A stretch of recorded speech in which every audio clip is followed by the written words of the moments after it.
IAS अधिकारी पूजा खेडकर हिच्या आई मनोरमा खेडकर हिला अखेर अटक करण्यात आली आहे। पुणे ग्रामीण पोलिसांनी मनोरमा खेडकरला महाड येथून अटक केली आहे। शेतकऱ्यांना बंदूक दाखवत धमकावल्याप्रकरणी तिच्यावर गुन्हा दाखल करण्यात आला होता। त्याच प्रकरणात तिला अटक करण्यात आली आहे। मनोरमा खेडकरला महाडमधील हिरकणीवाडी येथील पार्वती हॉटेलमधून अटक करण्यात आली असून सध्या स्थानिक पोलीस ठाण्यात नोंद करून पोलीस त्यांना पुण्याला घेऊन येत आहेत। मनोरमा खेडकरला पुण्यात आणल्यानंतर तिची कसून चौकशी केली जाईल। पुणे ग्रामीण पोलीस गेल्या काही दिवसांपासून मनोरमा खेडकरचा शोध घेत होती। तिच्या पाथर्डी येथील गावी, मुंबई, पुण्यातही शोध घेतला जात होता। पोलिसांनी तिच्या शोधासाठी 3 पथकं स्थापन केली होती। मनोरमा खेडकरच्या बाणेर येथील बंगल्यावर पोलिसांनी तपास केला होता, परंतु तेव्हा ती आढळली नव्हती। घराच्या गेटवर कुलूप लावलेलं होतं आणि फोन देखील बंद होता। अखेर महाडमधील एका हॉटेलमध्ये लपून बसलेली मनोरमा खेडकर पोलिसांच्या हाती लागली। पुणे ग्रामीण पोलिसांच्या गुन्हे शाखेच्या पथकानं पहाटे या हॉटेलवर धाड टाकली आणि मनोरमाला ताब्यात घेतलं। पूजा खेडकरसह तिची आई मनोरमा खेडकर आणि वडील दिलीप खेडकर हे देखील सध्या चर्चेत आहेत। मनोरमा खेडकरचा एक व्हिडिओ समोर आला होता, ज्यामध्ये ती बंदुकीचा धाक दाखवत शेतकऱ्याला धमकावताना दिसत होती। पुण्यातील मुळशी येथील धडकवली गावात मनोरमा खेडकरने 25 एकर जमीन खरेदी केली होती। त्या जमिनीच्या बाजूची जागा देखील तिने ताब्यात घेण्याचा प्रयत्न केला होता।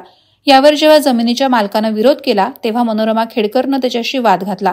इतकंच नाही तर मनोरमा खेडकर यांनी शेतकऱ्याला बंदूक दाखवत त्याला धमकावलं। ही जागा ताब्यात घेण्यासाठी त्या बाउन्सर देखील घेऊन गेली होती। सर, काय सांगाल एकंदरीत की मनोरमा खेडकर यांना आपल्या हॉटेलमधनं सकाळी पुणे पोलिसांकडून अटक करण्यात आली। एकंदरीत मनोरमा खेडकर किती वाजता आल्या होत्या आणि कशा पद्धतीने या ठिकाणी मुक्कामाला होत्या? ऍक्च्युली रात्री आमच्याकडे 9:15 9:30 दरम्यान आले रायगडसाठी मुक्कामसाठी आमच्याकडे आम्हाला विचार रूम मिळेल का, तर आम्ही बोललो ठीक आहे भेटेल बोललो। त्यांच्याकडनं आम्ही माहिती घेतली, त्यांना विचारलं आपलं काय कसं काय, तुम्ही 2 जण होते म्हणून आम्ही आमच्या रेग्युलर प्रमाणे त्यांच्याकडनं माहिती घेतली। तर ते बोलले मुलगा आहे आणि आई आहे बोलले। मुलग्याने आम्हाला सांगितलं की माझी आई आहे आणि मी आहे, आम्हाला रूम पाहिजे। तर त्या हिशोबाने त्यांना आम्ही रूम दिलेला आहे। दिल्यानंतर त्यांची आमची रूमचा एंट्री बुक आहे, त्याच्यावरती आम्ही एंट्री करून घेतली त्यांची बुकावरती। त्याच्यानंतर ते त्यांना आम्ही रूम ताब्यात त्यांचं दिलं होतं।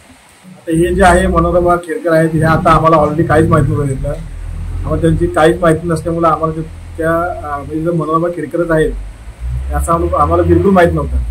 ते जेव्हा पोलीस आमच्याकडे आले रात्री 2:30 ते 3च्या सुमारास पोलीस लोक आले, त्यांनी आमच्याकडून माहिती घेतली तेव्हा असे तुमच्याकडे पोलीस राहत आहेत का, तर त्यांनी आम्हाला फोटोज वगैरे दाखवले, त्यांनी व्हेरीफाय केलं आमच्याकडे। त्याच्यानंतर ते पोलिसांना आम्ही सांगितलं की बाबा हे तुमच्याकडे आहेत, तर हे असे आहेत। त्यांनी आम्हाला माहिती दिली, त्याच्यानंतर आम्हाला माहिती पडलं की ह्या खेडकर आहेत। वादळवारा लाईव्हसाठी रामदास चव्हाण, महाड। नवी मुंबई व रायगड जिल्ह्यातील ताज्या बातम्या आणि घडामोडींसाठी सबस्क्राईब करा वादळवारा लाईव्ह चॅनल आणि दाबा बेल आयकॉन।